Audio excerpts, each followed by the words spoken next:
Beleza, já estamos gravando então. Ok, então vamos continuar com a disciplina PF 6007 de estruturas de madeira. Na nossa aula da terça-feira passada, começamos a ver então as propriedades físicas, né, da madeira como material estrutural. Não como problema biológico que eu não entendo nada, né. Então seria como material estrutural. A Rafaela, a nossa colega aqui, não sei se ela está me escutando, ela levantou um ponto interessante sobre o porquê que o módulo de elasticidade característico se chama E 0,005, né, 0,05, melhor dizendo. Você quer falar alguma coisa, Matheus? Não, professor, cliquei sem querer, desculpa. Tá tudo bem, então. Então ela levantou um problema interessante. Eu, antes de passar para novos assuntos, só mostrar alguma coisa a respeito disso, né? Então vamos abrir aqui a nossa apresentação.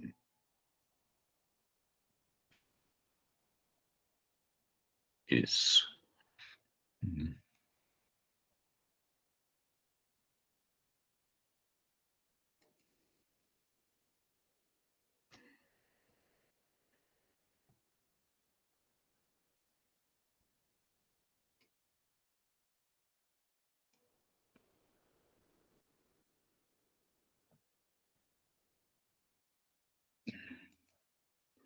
Vocês estão vendo aí uma tela módulo de elasticidade, né?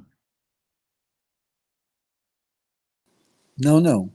Não? Então vamos ver o que que eu tenho que fazer para aparecer isso.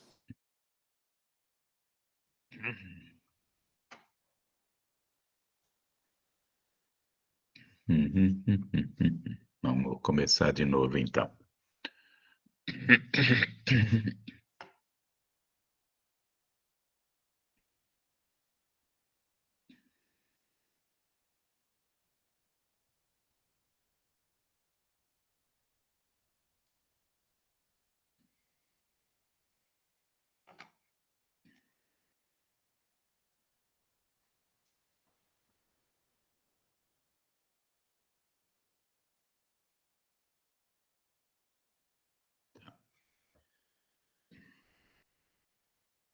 E agora? Sim, Sim, muito Agora bem. sim, professor. Tá. Continua, né? Sim, Tá ótimo. Bom, então, só retomando um tema visto no final da aula passada, foi dito que o módulo de elasticidade da madeira, né, como material estrutural, é tabelado para cada classe de madeira, e lá é dado o módulo de elasticidade médio, né? E foi dito também que para o estudo de estados limites de estabilidade em peças comprimidas, deve-se usar o valor característico E índice 0,05, que é 70% do módulo elasticidade médio. Ah, eu falei na época que eu não sabia porquê disso aqui. Aí a nossa colega aí, Rafaela, me chamou a atenção de que isso tinha a ver com a distribuição normal dos valores de módulos de elasticidade. Então, achei interessante só mostrar para vocês rapidamente o que quer dizer isso. Então, a distribuição normal ou distribuição de Gauss é uma distribuição de probabilidades que tem essa formulinha que está aqui. Uma constante, 1 sobre o módulo, desvio padrão vezes raiz de 2π elevado a x menos m ao quadrado sobre 2 sigma quadrado. Esse m é a média, né? O sigma é o desvio padrão. Então, uma exponencial negativa, né? Vocês estão vendo aqui. E esse x menos m seria o valor, né, de uma determinada modulacidade em comparação com a média dos valores de modulacidade numa certa amostra, né?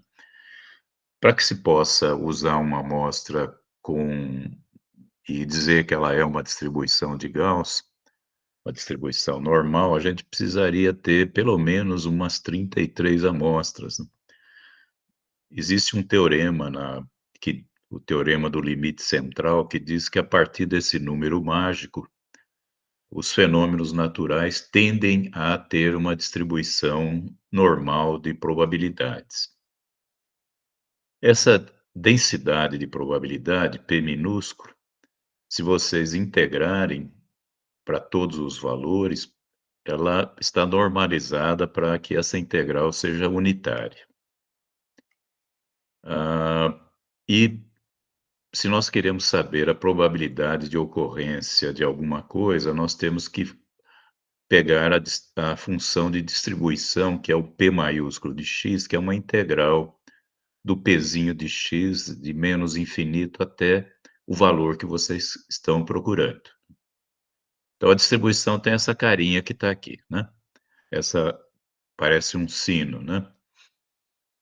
E aqui no meio, né, nesse exemplo que eu fiz, aqui em 10, eu tenho a média, né, o valor médio no caso do módulo cidade, poderia ser 10 gigapascal, por exemplo. E para desenhar isso aqui, eu adotei um desvio padrão de 2 gigapascal. E com isso eu consigo, né, usando aqui a formulinha do Gauss, obter as probabilidades para vários valores, né? Então, se eu adotar um x aqui, um valor de modulacidade, que seja a média menos 1,64 vezes o desvio padrão, vocês vão ter uma probabilidade de 0,05, ou seja, 5%, desse valor, do valor do modulacidade estar abaixo desse valor. E se eu adotasse, por exemplo, um x que fosse a média mais 1,64 vezes o desvio padrão, vocês teriam 95%, né, de probabilidade de que esse valor não fosse ultrapassado. Como eu disse também, né, já sobre isso, colocar mais desvios padrões, aqui em vez de 1,64 por exemplo, 2 ou 3, não tem muito ganho, porque essa curva aqui tende a zero, né? Então, se eu me afastar ou para a esquerda ou para a direita em relação à média, eu não tenho grande ganho de probabilidade. E também essa curva vai para o infinito dos dois lados, então não existe a certeza absoluta, né? Sempre vai ter uma certa probabilidade no caso, modulacidade, por exemplo, ultrapassar ou ser menor do que qualquer valor que vocês queiram. Então, esse valor aqui, E 0,05, é um valor característico em que nós estamos supondo que a nossa distribuição de probabilidades é uma distribuição normal, né, uma distribuição de Gauss, e que esse valor aqui não vai ultrapassar, né, essa probabilidade de 5%, ou em outras palavras, o modulacidade sempre vai estar abaixo desse valor, ou no máximo ter esse valor, com essa probabilidade. E fazendo umas continhas simples, vocês chegam à conclusão que isso aqui é da ordem de 70%, né, do modulacidade médio. Eu não sei se vocês estão vendo aqui uma planilha do Excel. Não, professor, a gente ainda está vendo a apostila lá no item 4.2.3. Tá certo. Vamos ver se eu consigo fazer alguma coisa aqui que resolva este problema. Bom, não tem importância, vai assim mesmo.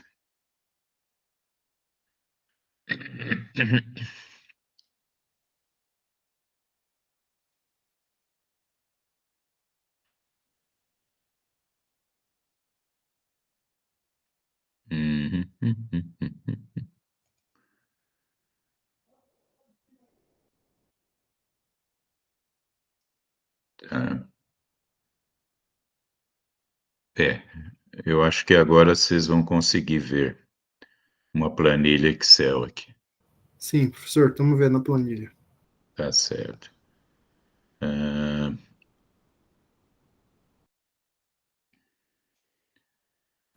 então, essa planilha aqui eu fiz só para mostrar de novo, né, a distribuição normal. E aqui eu tenho, então, a densidade de probabilidade, o pezinho, e aqui a função de distribuição, que é uma integral do pezinho, né? Então, se eu for fazendo a integração aqui, como eu estou fazendo, essa aqui é uma integração bem grosseira, né? É o valor da função vezes o passo, né? Então, é um método de retângulos, né? Mas, de qualquer forma, dá um resultado interessante. Então, dá para ver aqui que ah, vocês têm aqui uma probabilidade aproximadamente acumulada, né, de 5%, que dá da ordem, né, do 0,7 que foi usado lá, né? E, e também, né, no outro extremo, né, nós teríamos aqui a probabilidade de 95%, aproximadamente, que de novo dá um valor aí de 70%, né?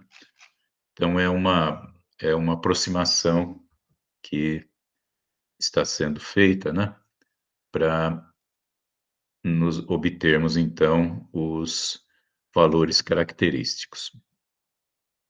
Isso deveria ser feito para tudo, né, para resistência e para os carregamentos, mas na prática os valores característicos de carregamento nós tiramos da norma de cargas, né? Nós não fazemos esse estudo aí.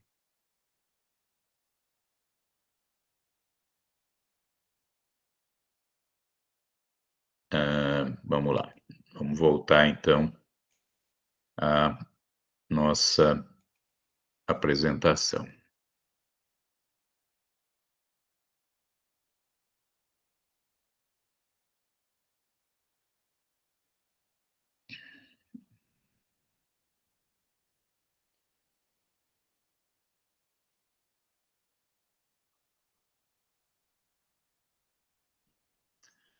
Espero que vocês estejam vendo de novo aí a página 18 da apresentação, né? Estamos sim, professor. Obrigado. Bom, então hoje vamos partir para o uso dessas coisas, né? Das resistências e dos módulos das cidades, etc., para verificar peças feitas de madeira. Aqui tem um desenho só para mostrar os eixos de referência, né? Então, na nossa seção transversal, o nosso eixo horizontal aqui contido na seção é X, o eixo vertical é Y e o eixo ao longo da peça é Z. De um modo geral, as nossas peças de madeira vão ser, digamos assim, numa grande porcentagem, prismáticas.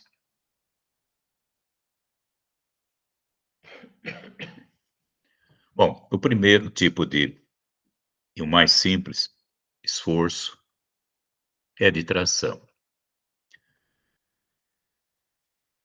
Então, vamos pegar uma peça de madeira em que as fibras estejam com uma inclinação no máximo de 6% em relação ao eixo e admitir que nós temos uma força de tração NT.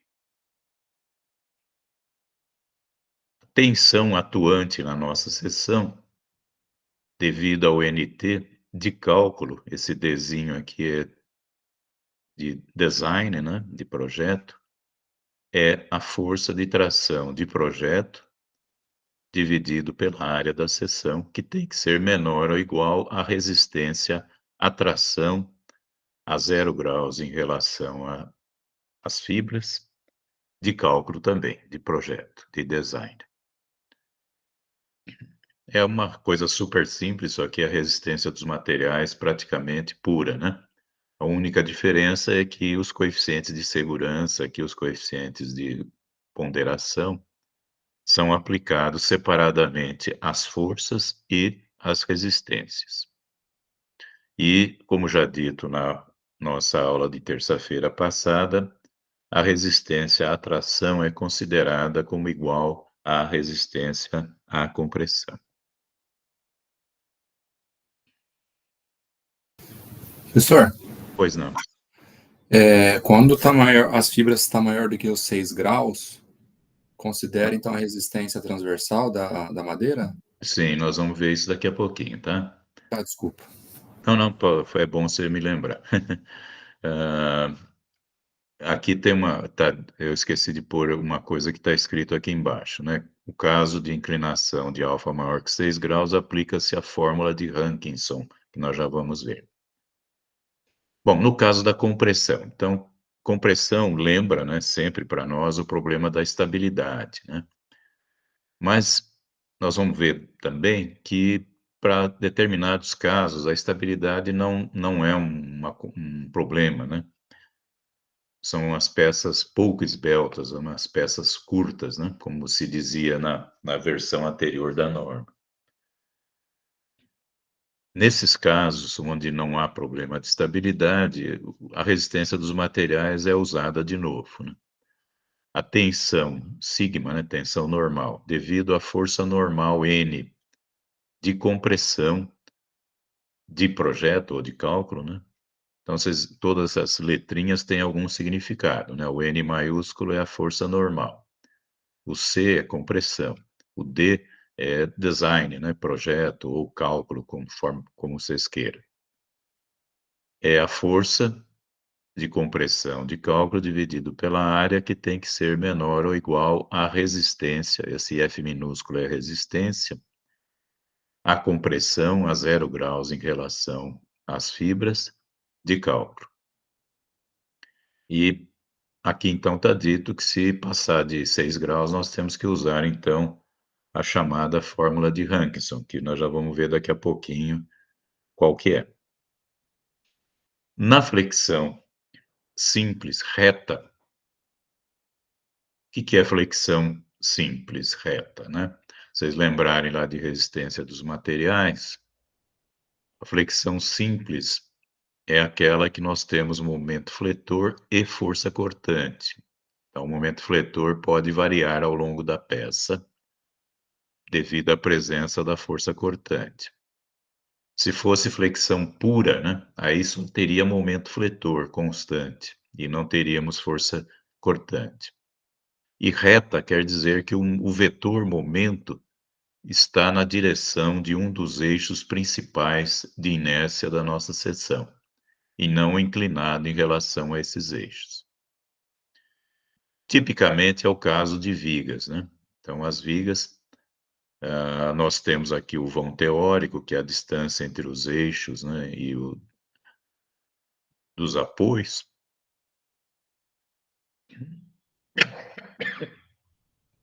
E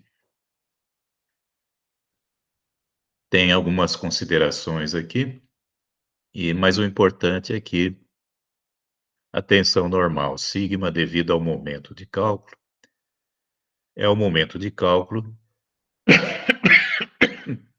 sobre o módulo resistente à flexão. Menor ou igual à resistência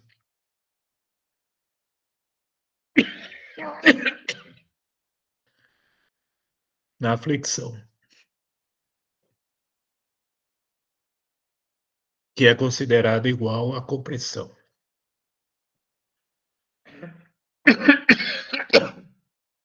Hum.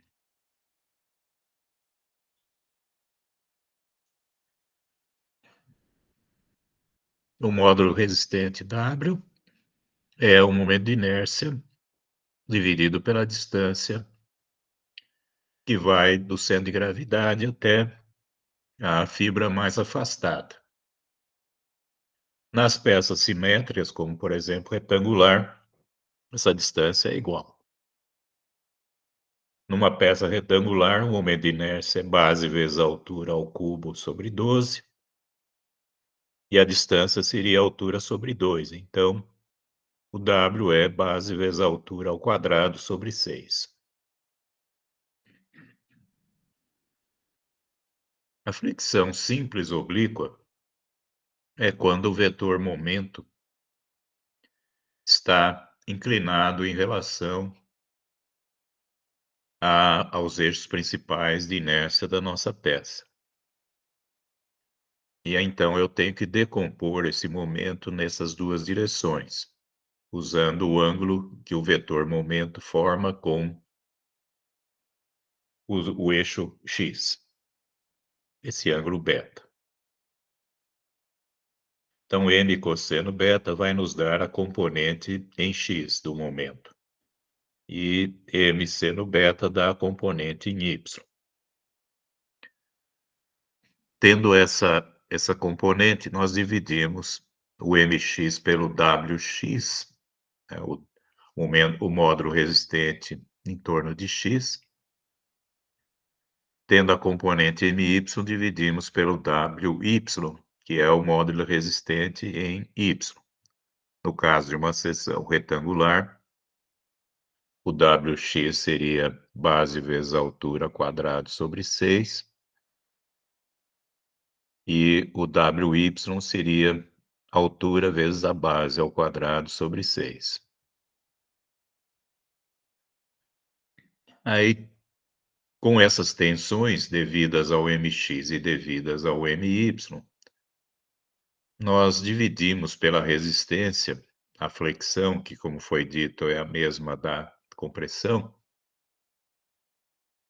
e eu estaria usando uma parte da resistência para o mx e uma parte para o my. E lógico que somando essas duas parcelas de resistência consumida, eu não posso ultrapassar o uso integral, né, dessa resistência, que seria o número 1. Aqui aparece um coeficiente Km, que é colocado ou no mx ou no my, aquele que for pior. Esse Km, para a seção retangular, é 0,7. Para outras seções transversais, é 1. Então, isso é a flexão simples, né? Só tem momento. E oblíqua porque ela é inclinada em relação aos eixos principais da seção. Agora a gente vai combinar com a flexão a tração. Então, temos a flexo-tração. As ideias são as mesmas. Vocês pegam o momento, decompõem nas duas direções, se for o caso, né? Se tiver esse problema de momento inclinado em relação aos eixos. Calculamos as tensões, dividindo pelos módulos resistentes. Calculamos a tensão devido à força normal de tração. Colocamos o nosso Km numa das duas componentes de momento, ou no x ou no y. E agora, dividindo tudo isso pela resistência, né, nós teríamos que ter no máximo 1. Aqui está dito que as parcelas de tensão devidas ao momento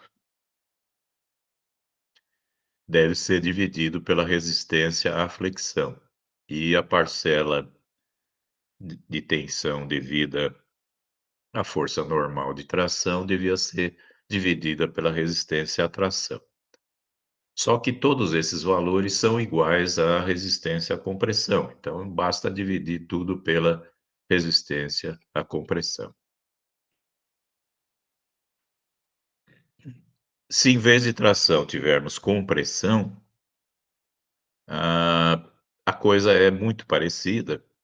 Nós temos as parcelas devidas às tensões dos momentos e a parcela devido à força normal.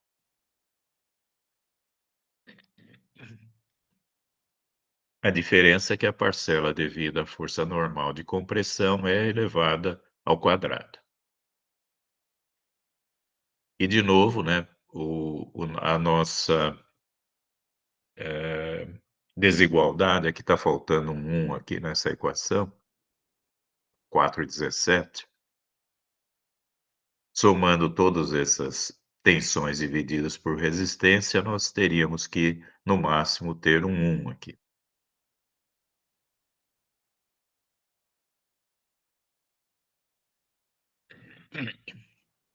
De novo, a história da fórmula de Hankinson, né? Na fórmula de Hankinson que seria usada para o caso de ângulos maiores que 6 graus.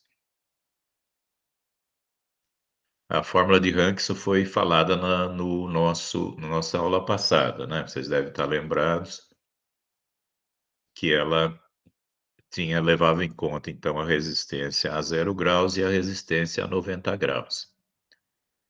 Então, produto dessas duas resistências divididos por cada uma dessas resistências multiplicadas pelo cosseno ou seno, né, do ângulo alfa.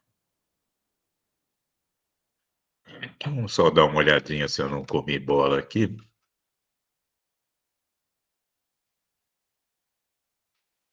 Estou vendo onde é que eu pus a fórmula de Hankinson aqui. Né? Não estou achando, mas eu vou procurar depois. Bom, cisalhamento, né? Tensões tangenciais.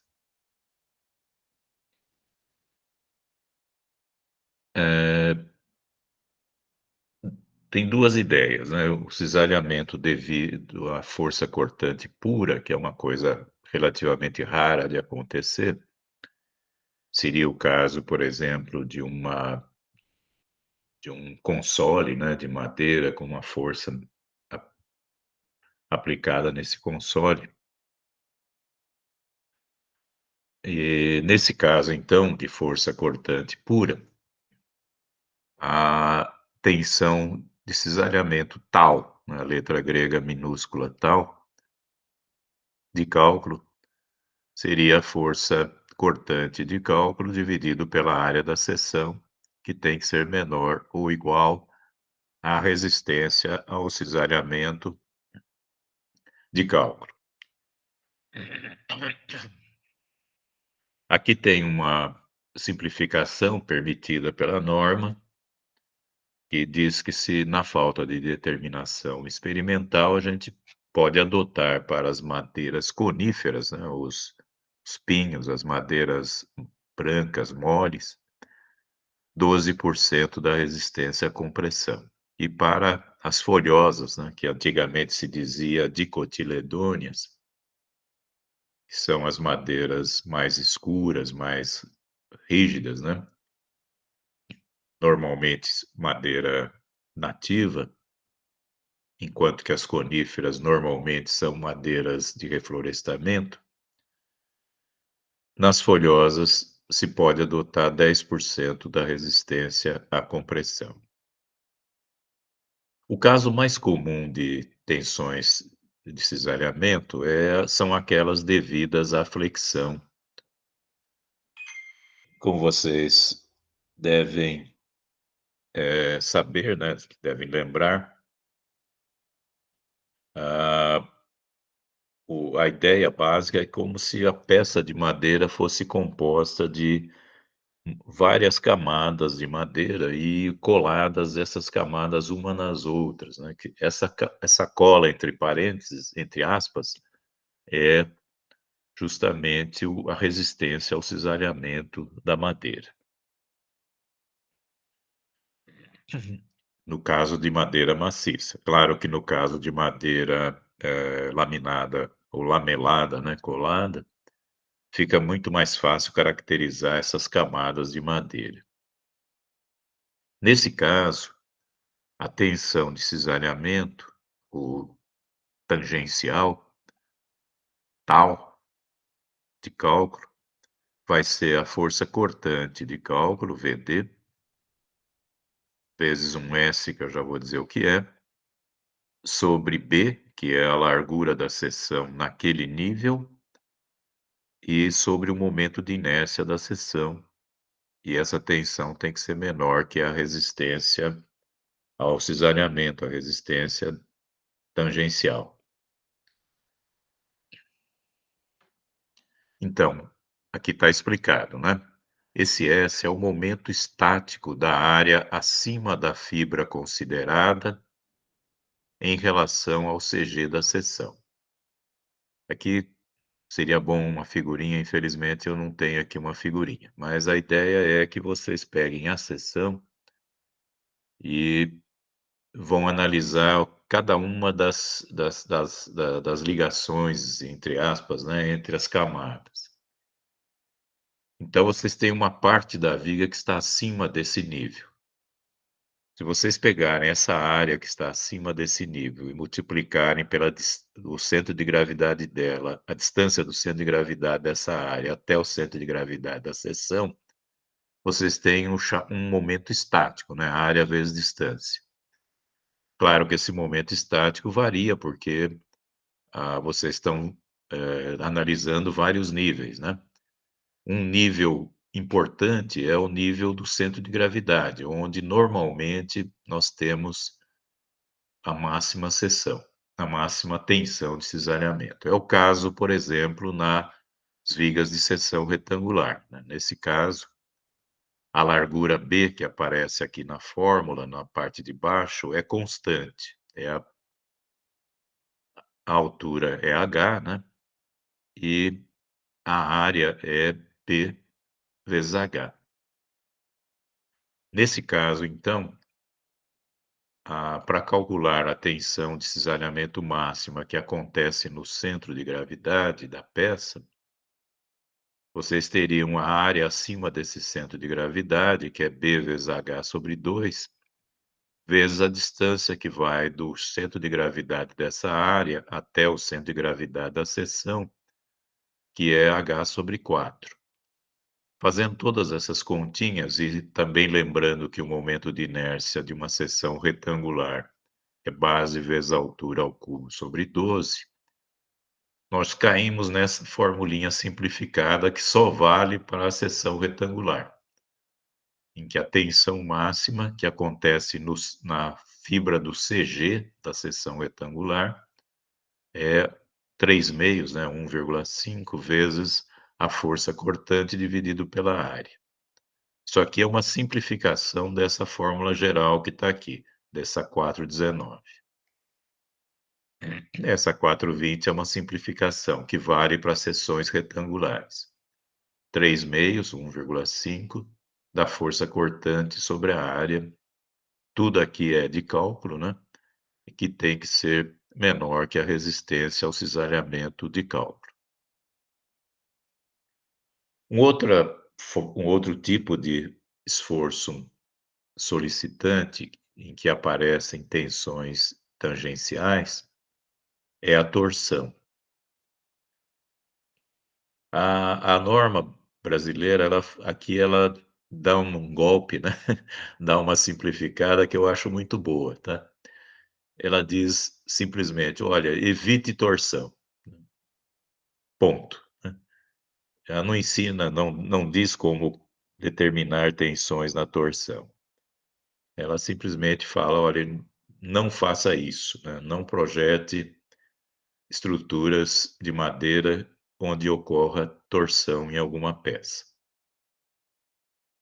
Isso porque, se vocês se lembrarem aí dos estados duplo de tensão, né, que a gente aprende lá em resistência dos materiais, quando há torção, a gente acaba produzindo também tração perpendicular às fibras, que é uma coisa que a gente não quer que aconteça, né? Tração perpendicular às fibras não é bom, né? Separar umas fibras da outra é uma coisa que não se deve fazer em estruturas de madeira, em peças de madeira. Muito bem. Bom, eu falei de peças comprimidas, né? E falei que quando essas peças ficam esbeltas, existe o problema da estabilidade. O que é a estabilidade, né? Vamos pensar um pouquinho. Pensem numa peça retinha, né? Completamente reta e com uma força perfeitamente centrada. Vão aumentando essa força, a peça continua reta, ou seja, a posição reta é estável. Estável quer dizer o seguinte, que se eu der uma perturbação nessa peça, uma pancadinha lateral, ela vibra e volta para a posição em que ela estava. Então, isso é uma configuração estável.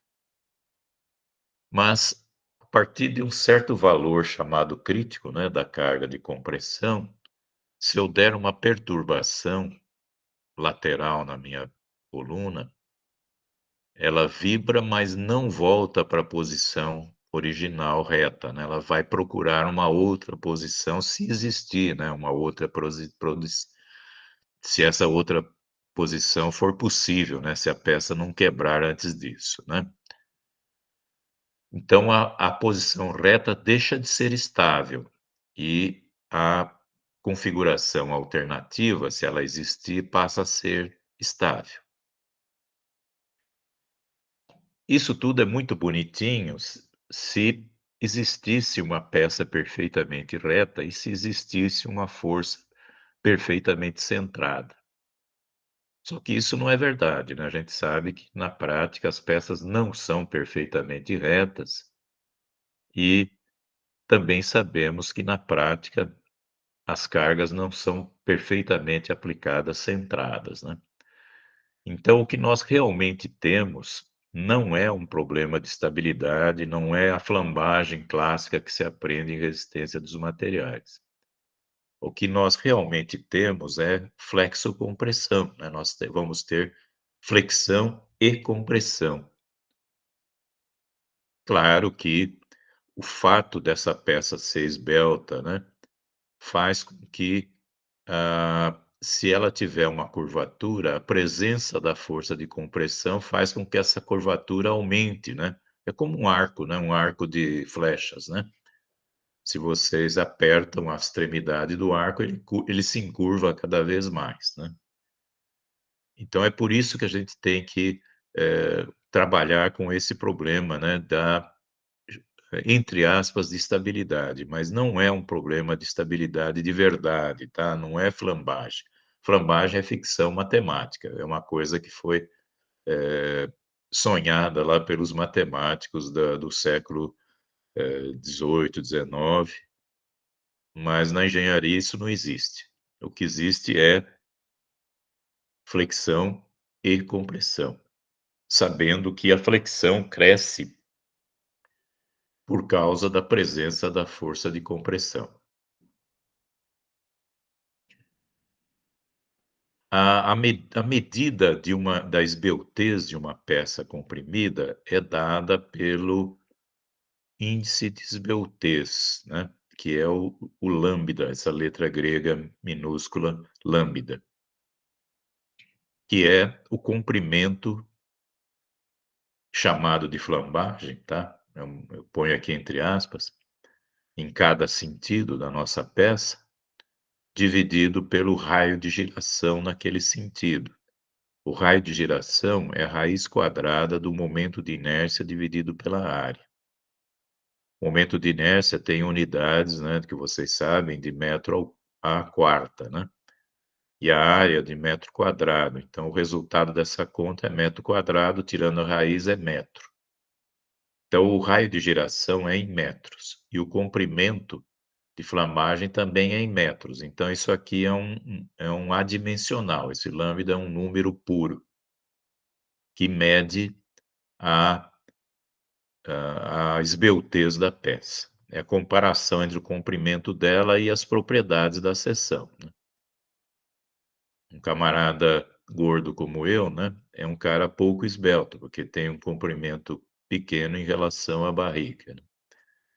Já uma das nossas colegas aí que está assistindo a aula, que são esbeltas, eu tenho certeza, né, tem um comprimento grande em relação à sua cintura. Esse comprimento de flambagem, né, ele é o comprimento real da nossa peça multiplicado por um coeficiente KE que depende das condições de contorno do nosso problema, né? Por exemplo, se nossa peça está engastada nas suas duas extremidades, esse KE é 0,65, né? Então, o que eu estou dizendo é que a parte dessa viga que flamba, né, que se encurva, é 65% do comprimento real dela.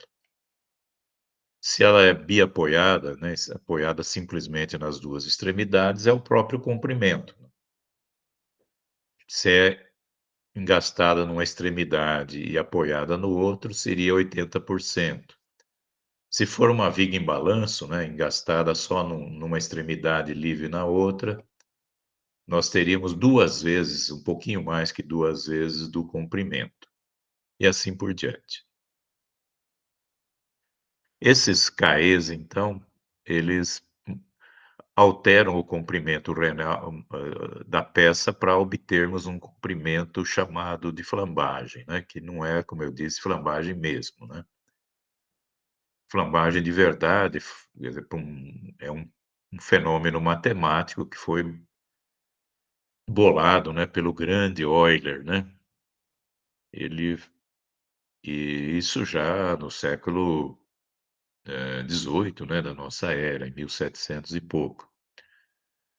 Esse Euler, como vocês sabem, ele era suíço, né, mas viveu muito tempo na Rússia e ele ficou cego relativamente cedo na vida dele.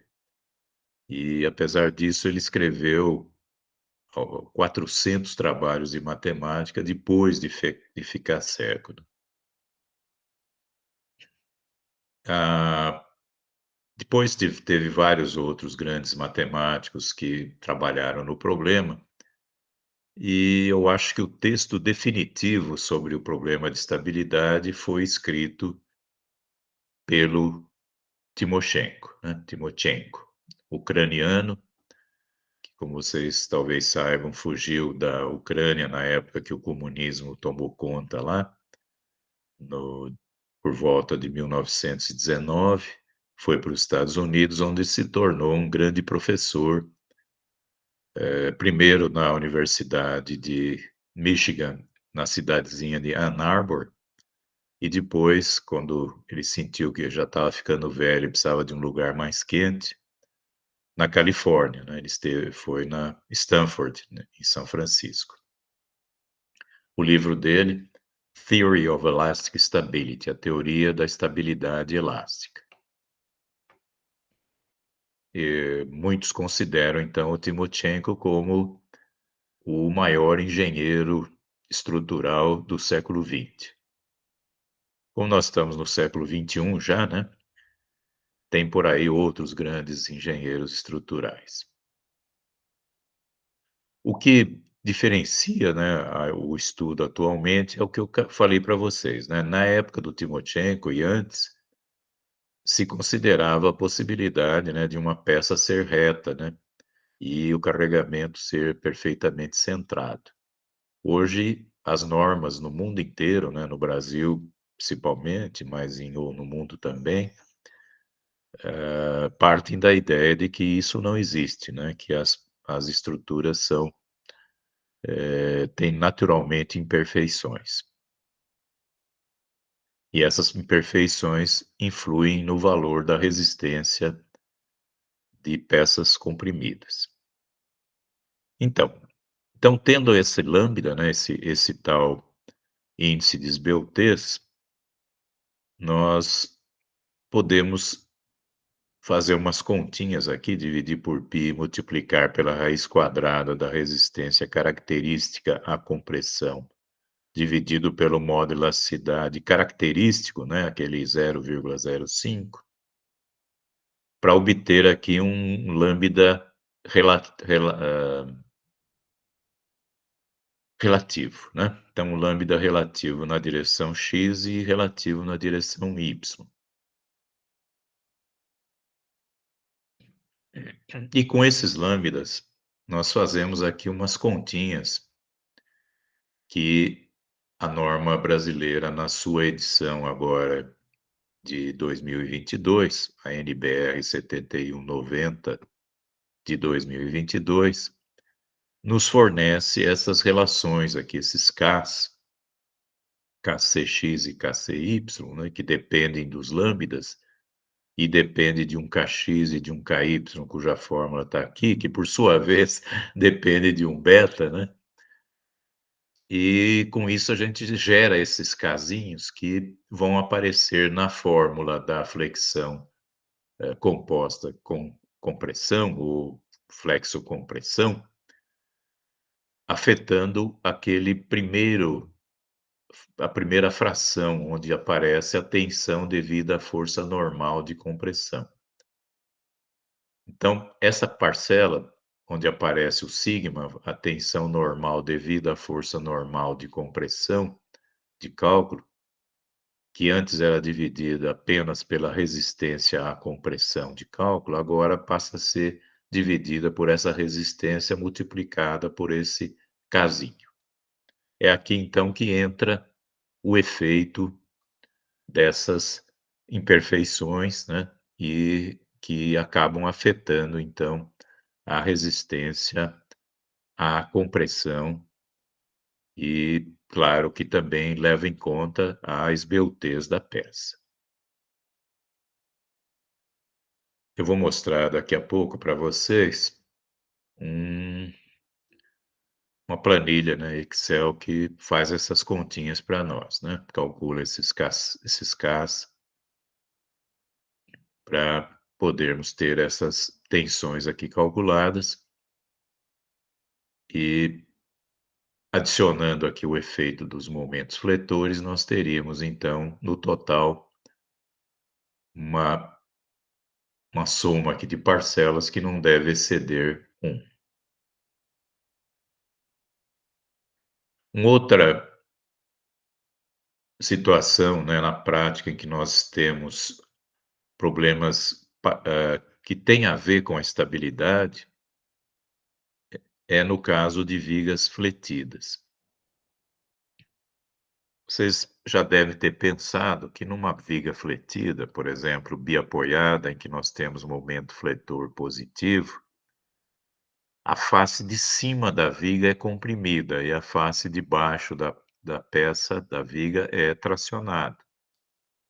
Então, essa face de cima que é comprimida, ela também tende a esse problema de aumentar a curvatura devido à presença da compressão, se ela não for travada.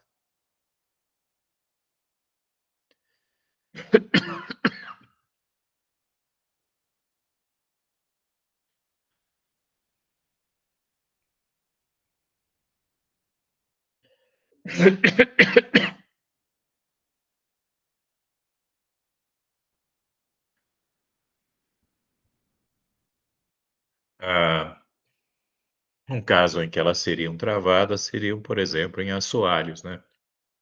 Que travariam o vigamento embaixo do assoalho. Mas, em outros casos em que não existe esse assoalho constantemente fixado, nós temos que ter travamentos. E esses travamentos têm que estar distantes entre si de um L1, que, em relação à largura da viga, tem que ser menor que, que esse fração que aqui está. onde aparece o módulo elasticidade efetivo, a resistência à flexão da madeira, FMD, a flexão, né, M aqui é momento, e um coeficiente ΔM que é dado aqui pela nossa norma, dependendo da relação entre a altura e a largura da viga.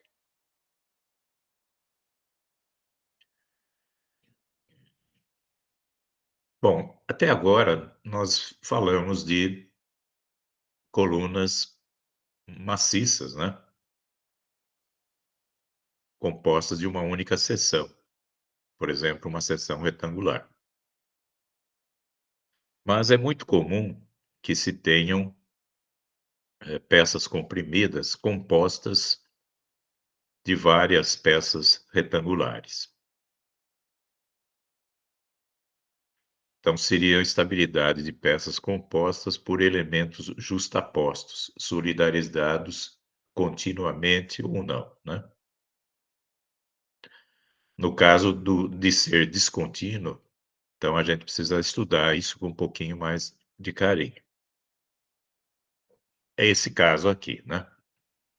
A gente pode ter, por exemplo, duas peças verticais retangulares unidas por espaçadores.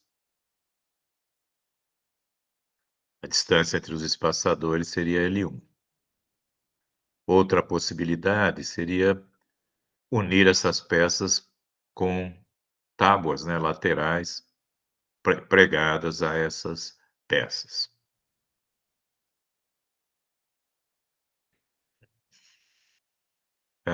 Existe toda umas indicações lá na norma sobre esses espaçamentos. Eu não vou repetir aqui, eu deixo para vocês, se quiserem aí procurar, né? Mas uma coisa interessante e importante é como calcular as propriedades geométricas dessas seções compostas de peças retangulares, unidas por espaçadores. Aqui nós temos duas possibilidades. Esse arranjo 1A, aqui, nós teríamos duas peças retangulares. O centro de gravidade desse sistema, como vocês percebem, está aqui no meio, né, onde sai esse eixo Y, e o eixo horizontal X passa pelos eixos X das duas peças. E o arranjo B de 3 peças. Claro que o momento de inércia de uma peça retangular única seria B1 vezes H1 ao cubo sobre 12, e a sua área B1 vezes H1, né?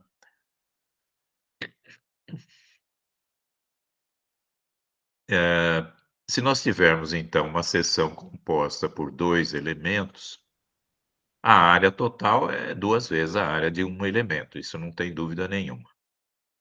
Mas o momento de inércia, ele depende da direção em que a gente está trabalhando, né? Porque se eu estiver calculando o momento de inércia em x, basta somar os momentos de inércia dos dois, porque os eixos dos x das duas seções retangulares coincidem com o eixo x do conjunto, do arranjo. Mas na direção de y, o momento de inércia, nós teríamos que somar os momentos de inércia das duas peças e, usando o teorema de Steiner, lá da resistência dos materiais, somar a área vezes a distância ao quadrado, que vai do centro de gravidade da área até o centro de gravidade do arranjo. No caso de 3 seções retangulares, a mesma ideia, né? Se eu estiver calculando o momento de inércia em relação a x, basta somar os 3 momentos de inércia. Mas se eu estiver calculando o momento de inércia com relação a y, eu somaria os 3 momentos de inércia em relação a y e as áreas das duas peças externas vezes a distância ao quadrado do CG delas até o CG do arranjo. Essas continhas já foram feitas lá na norma e estão aqui disponíveis.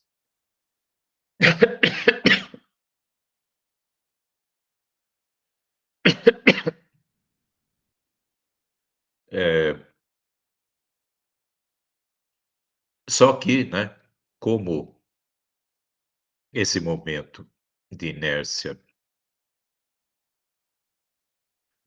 as peças não estão realmente juntas, né, elas estão separadas por espaçadores,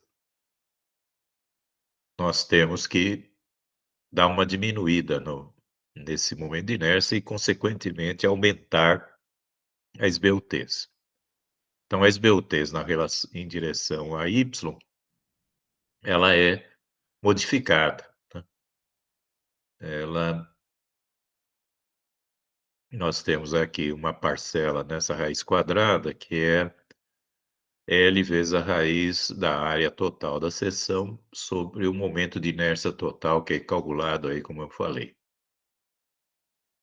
E tem esse lambda1 que aparece também aí nessa fórmula, que é a relação entre a distância entre os espaçadores e a base de cada uma das seções retangulares. E aqui aparece uma letra N e uma letra eta, né? Isso aqui é uma infelicidade, na minha opinião, porque há uma confusão possível aqui, né, entre o N e o eta, né? O N é a quantidade de elementos constituintes da seção composta, né? E o eta é um fator que é definido na tabela 4.8, que foi baseado, obviamente, na nossa norma, que é essa tabela aqui, né? Esse eta depende, então, do carregamento, se é de permanente ou longa duração, e se é de média duração ou curta duração. Já falei isso na aula passada, que, de um modo geral, nós vamos considerar sempre de longa duração. E também leva em conta se os espaçadores são colados, pregados ou parafusados, ou se eles são chapas laterais coladas ou pregadas.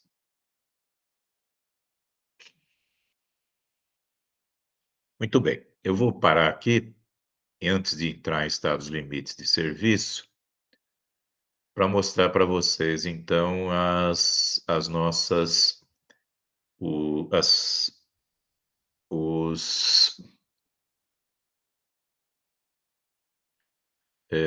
as planilhazinhas aí no Excel que eu escrevi e que estão disponíveis lá no Moodle, né? Para fazer isso daqui. Vocês têm alguma coisa para falar agora, ou para perguntar, ou comentar, ou podemos ir para frente para a planilha? Por mim tá tranquilo, professor. Tá tranquilo, né? Então tá bom. Então vou procurar aqui a planilha, vocês me dão alguns minutos aí, talvez, para abri-la, né, e poder, então, compartilhar com vocês.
Vocês devem estar vendo uma planilha Excel aí, né? Sim, professor. Então, tá bom. Então, Então aqui, como vocês podem ver, nós teríamos aqui o modo elasticidade, né? A resistência, aqui são dados que vocês vão adotar, né? Como eu disse, isso aqui é adotado. O CAMOD aqui é devido, como vocês já sabem, a duração do carregamento, né? O CAMOD 1, e o CAMOD 2 é com relação à umidade. Esse CAMOD 2 aqui, ele é obtido a partir dessa tabelinha que está aqui do lado direito, né? Que para cada nível de umidade nos dá um CAMOD diferente, né? Se é menor que 65%, a umidade é ambiente, né? Não é a umidade da madeira.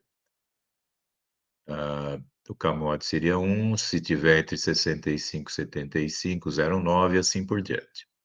Então, esse CAMOD sai dessa tabelinha e a formulinha que está aqui é uma coleção de Cs aqui, né? Em inglês seria if, né?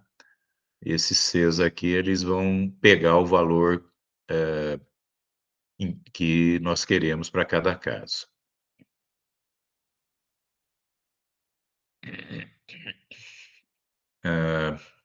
Aqui nós temos o coeficiente de ponderação da madeira, que geralmente vai ser adotado 1,4, né? Aqui está o nível de umidade, né? Então, a partir desse valor é que o CAMOD 2 é tirado, né? Então, só para voltar um pouquinho atrás, vocês vejam que aqui aparece um C, onde o H2, que é essa célula aqui, ele é verificado qual é o valor dele, né? 65, se está entre 65 e 75, assim por diante. E conforme o valor, ele vai pegar aqui o CAMOD 2. Então, isso aqui vocês vão dar, né? Qual é o nível de umidade ambiente. Aqui está a nossa resistência, né? Essa resistência é obtida, como vocês talvez se lembrem, pegando o produto dos CAMODs vezes a resistência característica da madeira, que está aqui em cima, e dividido pelo coeficiente de ponderação gama da madeira. Então, aqui com isso a gente tira a resistência de cálculo, a resistência de flexão é a mesma, né? Nós estamos adotando como a mesma, e o nosso módulo elasticidade está aqui. Esse módulo elasticidade bom, vamos lá. Aqui está, então, a força normal e as componentes de momento fletor. Claro que, nesse caso, eu só tenho momento fletor em X, mas vocês poderiam ter, não tem problema nenhum, a planilha funciona, um momento fletor em Y também. E nós temos o gama F, né, que é o coeficiente de ponderação dos esforços. Então, com esse coeficiente de ponderação dos esforços, calculamos os esforços normal e de flexão de cálculo, né, de projeto. E aqui, então, tem o cálculo daqueles casinhos da norma, né? Vocês têm aqui a seção, tem aqui o comprimento de flambagem em cada sentido, levando em conta o KE, né? Ou seja, as condições de contorno, se é biapoiado, se é engastado, etc. Inclusive, uma peça pode ter duas condições de contorno diferentes, em X e em Y, né?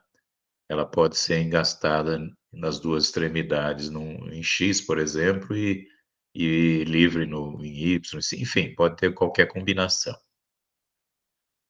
Com isso, então, nós temos aqui as propriedades geométricas, a área, momento de inércia e os Ws, né, os módulos resistentes. Os lambdas estão aqui. Aquele eta, lembram daquele eta que eu falei que podia se confundir, né? E aqui nós temos, então, as tensões. Esse S aqui seriam tensões normais. Ah,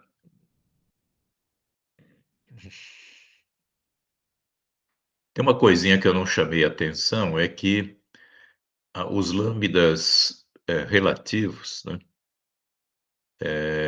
eles têm uma limitação para que vocês possam considerar a peça como curta, que seria 0,3, né? E esses valores aqui nesse exemplo, 1 e 2,6, são bem maior que 0,3, né? E que é essa comparação que está aqui, olha. Os valores têm que ser, se for maior que 0,3, que dá um verdadeiro aqui, vocês têm que usar o cálculo desses casinhos. E fazemos então as verificações, né? As verificações em x e em y, que então aquela soma de tensões tem que, divididas pelas resistências, tem que ser menor do que 1. E aqui nos diz se passou ou não.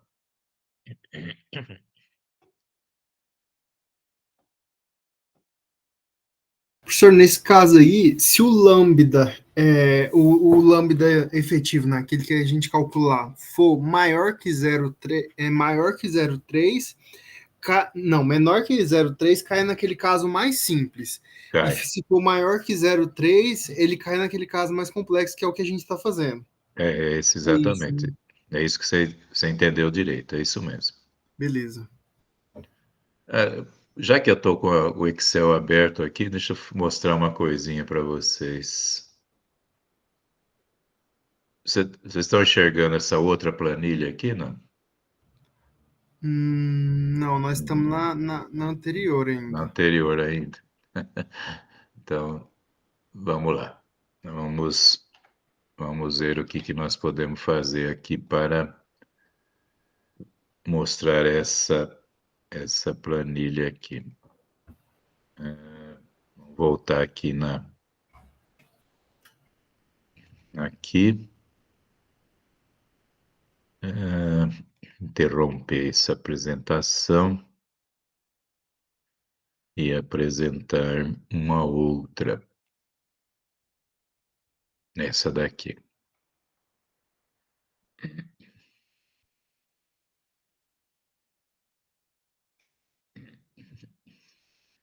Vocês estão vendo essa daqui? Sim, Agora? agora é um advento, né, professor? Não é de vento. Essa daqui. É de vento, é verdade, você tem razão.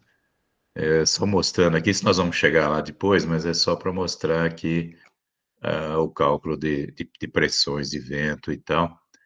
Eu gostei dessa planilha porque ela tem uma coleção de Cs aqui, né? Para a gente achar. Mas a gente volta aí, vamos deixar isso para outra hora, não tem razão de ser de mostrar agora, não.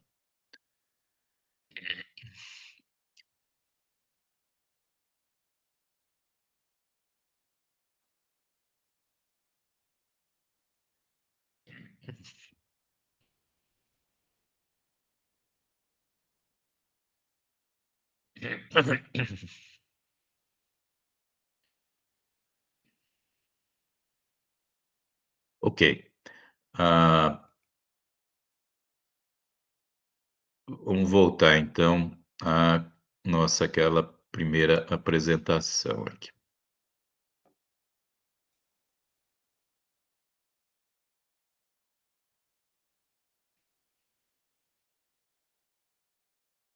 Uhum.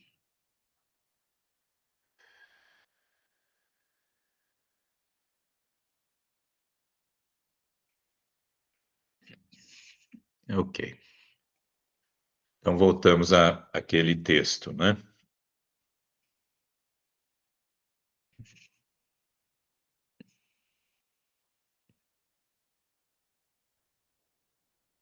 Ah,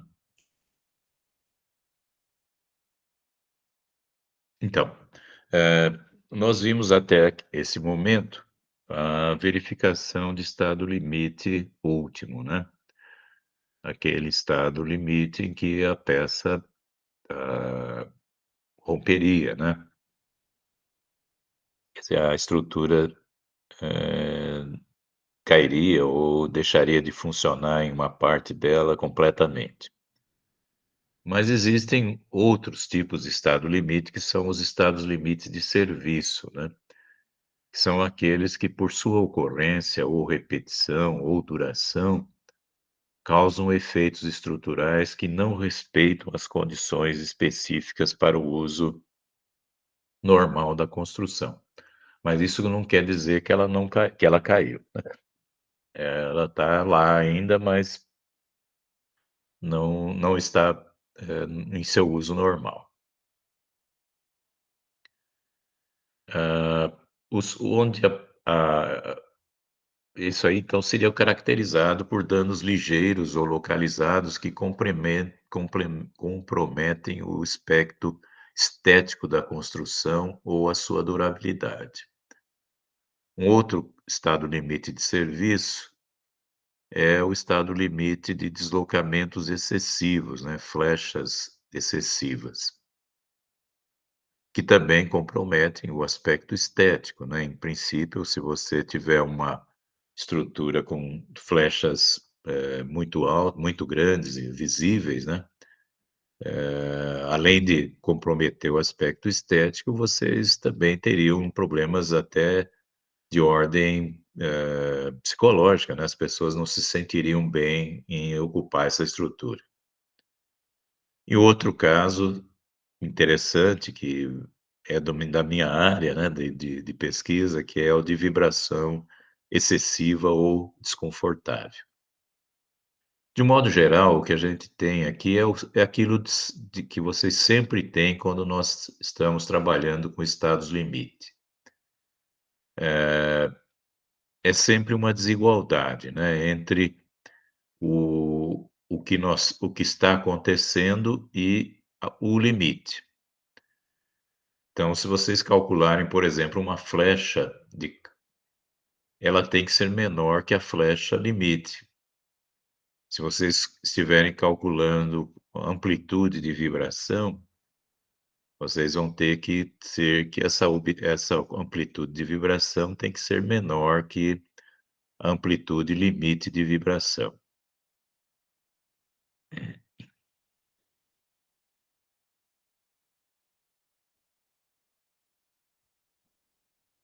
Então, repetindo, né, o S-limite é o valor limite fixado para o efeito estrutural, que determina o aparecimento do estado limite considerado, né, e o SD de serviço seria os valores desses mesmos efeitos decorrentes da aplicação das ações estabelecidas para a verificação, calculados com a hipótese de comportamento elástico linear da estrutura.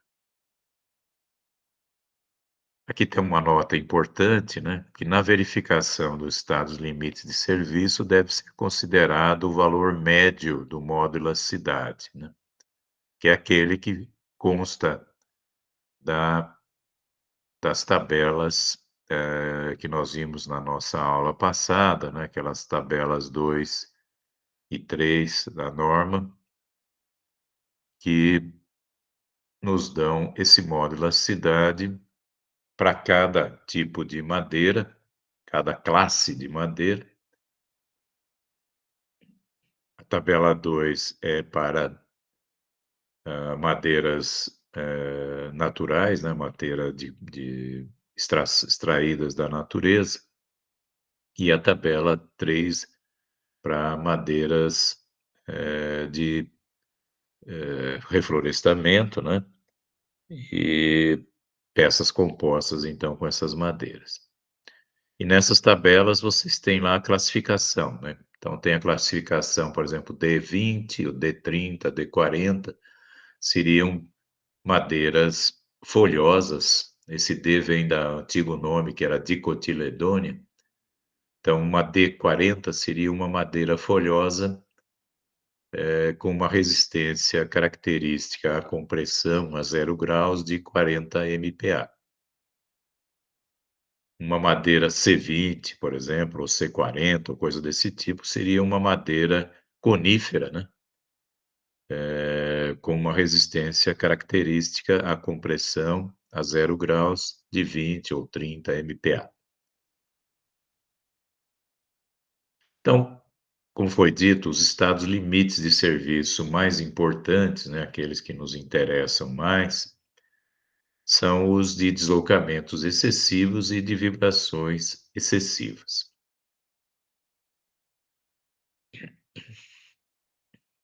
Uma coisa importante quando se trabalha com deformações, né, deslocamentos em peças de madeira, é lembrar que a madeira ela se deforma ao longo do tempo, né, ela sofre fluência, né, em inglês creep.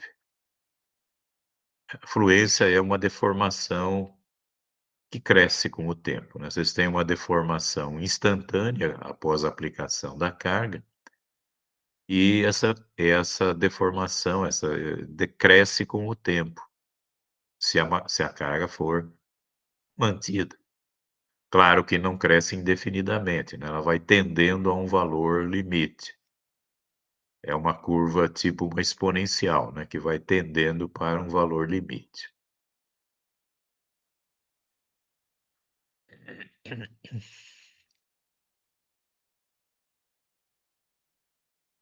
Então, nós temos aqui duas ideias, né? As flechas instantâneas e as flechas finais, que levam em conta as instantâneas mais as devidas à fluência. As flechas instantâneas, elas são obtidas desse jeito que aqui está, né? Vocês têm a somatória das flechas instantâneas devidas aos carregamentos permanentes, esse G maiúsculo são os carregamentos permanentes, que nós estamos supondo que tem mais de um, né? Característico. Então, vocês estão vendo que eu estou usando o valor característico do carregamento, né? Não estou multiplicando por nenhum coeficiente de ponderação. Então, ou se vocês preferirem, seria um coeficiente de ponderação unitário, né? A flecha é calculado com a força sem nenhuma amplificação da força. Nós vamos acrescentar a flecha instantânea devido a um carregamento variável, né? Q maiúsculo. A gente adota um deles como sendo o principal e no seu valor característico, também sem amplificar de nenhum coeficiente de ponderação, mais a somatória das flechas instantâneas dos carregamentos variáveis secundários no seu valor característico. Só que como eles são nessa combinação, eles não são o carregamento mais importante, nós vamos admitir que eles não atuam com seu valor máximo, né? Então é usado aqui um coeficiente psi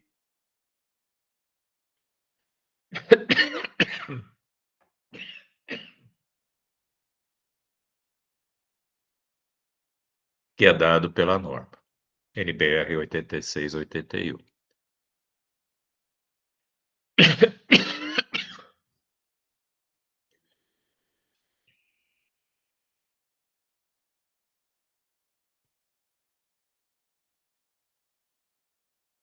Agora, para as flechas finais, de novo a gente soma as permanentes com as variáveis, com seus valores característicos. Só que agora, né, essas finais levam em conta o creep, né, a deformação lenta. A deformação lenta ela é obtida com a deformação instantânea vezes 1 mais um φ. Então, aqui eu estou levando em conta o fato de que a deformação instantânea cresce com o tempo até um valor limite, que é esse φ, esse coeficiente de fluência. Isso vale, então, tanto para as cargas permanentes como para as cargas variáveis. Então, esse φ, esse coeficiente de fluência, Depende do tipo de madeira, né? Se ela é serrada, laminada colada, tal, ou se é um compensado, ou outras coisas do tipo. Nós vamos no nosso curso aqui só pensar nesse primeiro caso aqui, né? Das madeiras serradas e laminadas coladas.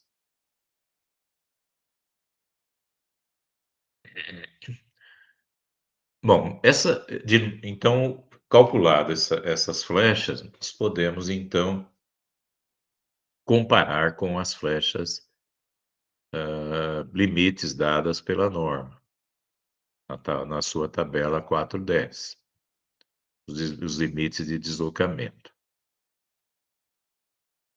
Aqui a gente precisa pensar um pouquinho, porque a flecha instantânea, ela normalmente, né, para forças de gravidade, de cima para baixo, né? E só que nós podemos adotar contraflecha, né? Em inglês, camber, né? Então, se eu adotar a contraflecha, a flecha vai ser contada a partir dessa flecha, dessa contraflecha que é positiva, né?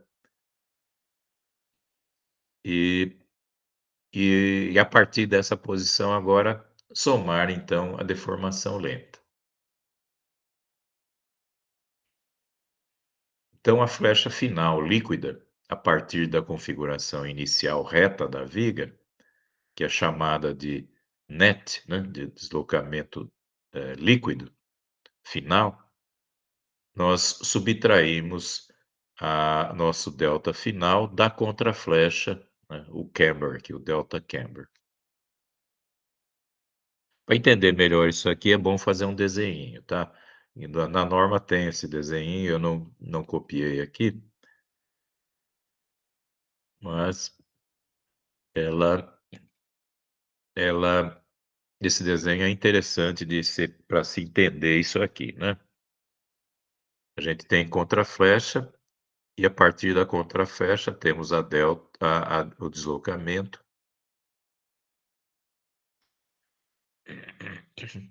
A norma então dá as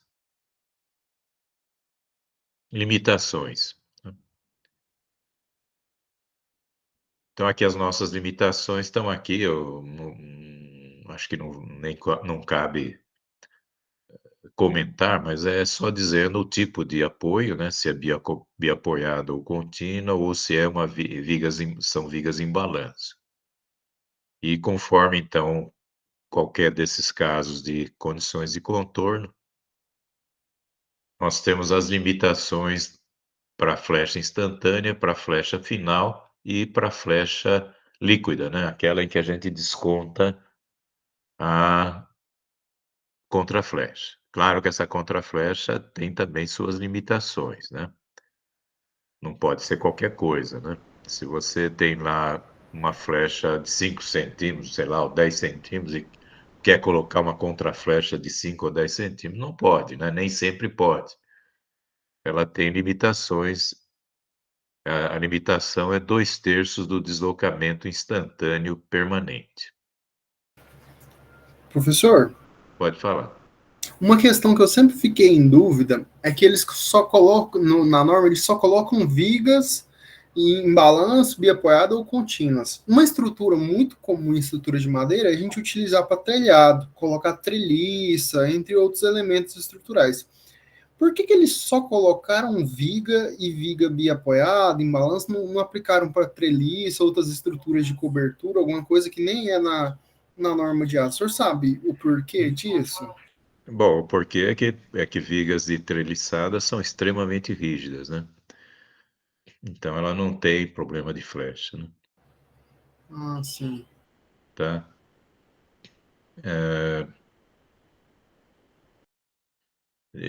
Claro que ela tem outros problemas, né? As juntas podem ter problemas, né? Não as peças em si, né? As juntas podem ter problemas de se acomodar com o tempo, mas esse é um outro problema que eu não vi também na norma ser considerado, né? Ser contemplado. Mas se você quiser estudar, a gente pode estudar juntos isso aí. Beleza. Bom, aqui eu pus, só para complementar, algumas formulinhas, né, que vêm lá da resistência dos materiais e que a gente tem que saber isso decor, né, é sempre importante. Né? Por exemplo, flecha máxima de viga biapoiada com carga distribuída, 5/384, PL a quarta sobre I. Né? Viga biapoiada com carga concentrada no meio do vão, PL ao cubo sobre 48 EI. Viga em balanço com carga distribuída, PL a quarta sobre 8 EI. Viga em balanço de carga concentrada, né? PL ao cubo sobre 3 EI. Esses valores a gente tem que saber decor, tá? Para aplicar sem pensar, né? Sem sonhar. Bom, outro problema interessante, né, com relação a estados limites de serviço é o estado limite de vibrações excessivas, né? Ah, esse é um tema que é muito caro para mim, né? Porque eu gosto muito de dinâmica, de vibrações, né? E geralmente as minhas orientações aí de mestrado e doutorado são nessa área. Aplicações aí de métodos numéricos e tal para vibrações. Efeito de vento, efeito de máquinas, né? Fundações de máquinas, coisas desse tipo. Terremotos.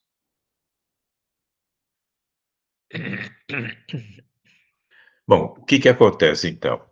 Em algumas estruturas de madeira, especificamente nos pisos, né? Ah, existe sempre aquele problema do conforto das pessoas com relação a vibrações.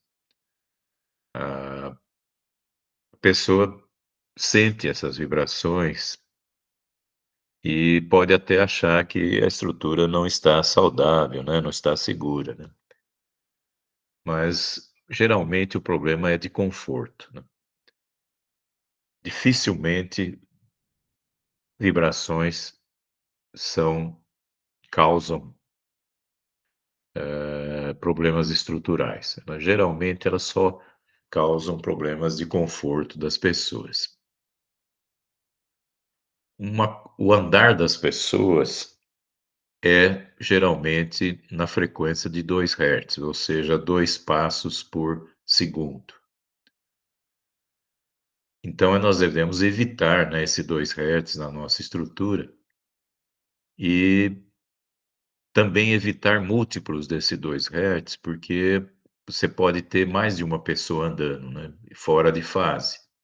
Você pode ter 2, 3, 4 pessoas andando.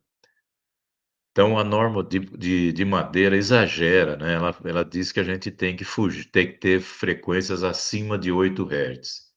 Eu acho isso aqui um baita exagero, tá? Eu acho que seria suficiente ser acima de uns 4 Hz, chutando alto 6 Hz. Ser acima de 8 Hz eu acho um grande exagero, mas é o que está lá na norma de madeira. Em estádios esportivos, por exemplo, a norma da FIFA é 6 Hz, né? Teria que ser frequências acima disso. Apesar de que os grandes estádios brasileiros não têm isso, né? O Morumbi, por exemplo, está abaixo de 2 Hz. O estádio do Grêmio está bem abaixo, ele está da ordem de 1 Hz. O estádio da Fonte Nova, lá na Bahia, está da ordem de 3 Hz. Para calcular essas frequências, nós teríamos que calcular a raiz quadrada da rigidez sobre a massa, tá? Quanto mais rígido, claro que a frequência é mais alta, né? Se você tem uma peça mais rígida, ela vai vibrar mais depressa. E quanto mais massa, menos a frequência diminui, né? A peça vai vibrar com uma frequência mais baixa, em linhas gerais. Agora tem formulinha já pronta, né? Por exemplo, a viga biapoiada, a frequência em hertz é 1/2π, raiz quadrada de 96 EI sobre m barra L à quarta. Esse m barra é a massa por unidade de comprimento, tá? Quilogramas por metro. Numa viga em balanço, vocês teriam aqui 1/2π vezes a raiz de 12 EI sobre m barra L à quarta. Lembrando, mais uma vez, então, que o m, a barra é a massa por unidade de comprimento, quilograma por metro.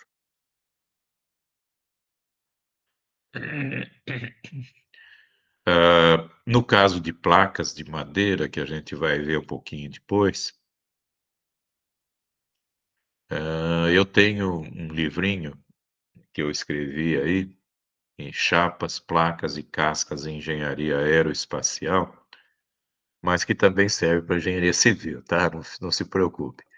Esse livrinho, ele foi editado pela editora Edgar Blucher e foi financiado pela FAPESP, então ele é gratuito. Vocês podem baixar sem vergonha na cara, né? Isso aqui ele não tem direitos autorais, né?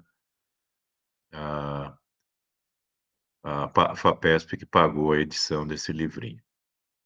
A engenharia aeroespacial entrou aqui na conversa porque eu fui, né, professor de engenharia aeroespacial lá na Universidade Federal do ABC.